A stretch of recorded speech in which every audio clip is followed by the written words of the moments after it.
Welcome back again to Educator.com. Thanks for continuing along to one of the most important lessons you'll ever have, good and bad reasoning. Now, like everything else with the critical thinking section, this is only an introduction. This is not exhaustive. This is not everything you need to know, but it is going to get you started and is going to get you going in the right direction. So please follow along and pay attention. So, for this lesson, we'll go over a quick overview first.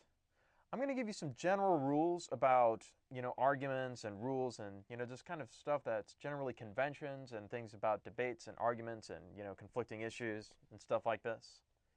And then we're going to go over those types of empirical evidence. Now, you remember what empirical means is it means it's something that you get by the senses. And then after we go over types of evidence you might use, we're going to go over the rational part of our thinking selves. And we'll be thinking about how we put evidence together into an argument that makes sense. After all, just giving evidence by itself and something that you get by your senses doesn't really mean anything unless you actually arrange it in a certain way.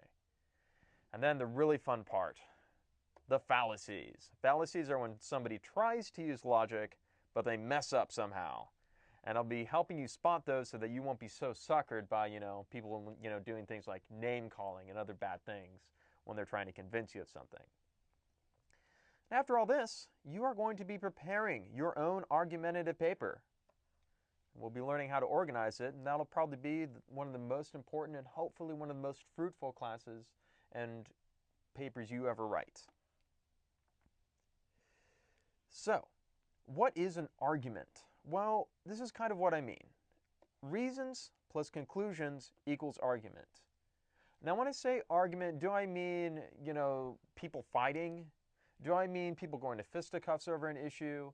Do I mean, people name-calling or being mean or, God forbid, shouting at each other? No, that's not what I mean by argument at all. What I mean by argument in this context for this lesson is it just means giving good reasons to believe a conclusion.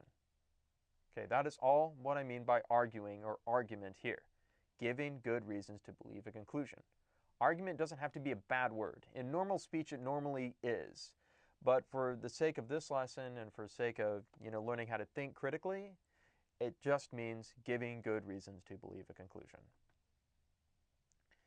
Now, one of the most important things we got to learn, one of the most general rules, is this idea called burden of proof. If you remember this rule, you'll be able to avoid a lot of, issues and controversies and maybe debates that you don't want to be involved in. Burden of proof.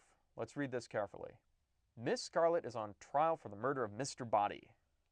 Is she guilty? The prosecutor says, yes, she is guilty. And the defense attorney says, no, she is innocent. Now think about that. Imagine you're in the courtroom, you're seeing the prosecutor do some stuff, and you're seeing the defense attorney say some stuff. Who has to prove their case? The prosecutor, the defense attorney, or both? It turns out only the prosecutor has to prove anything. And here's why.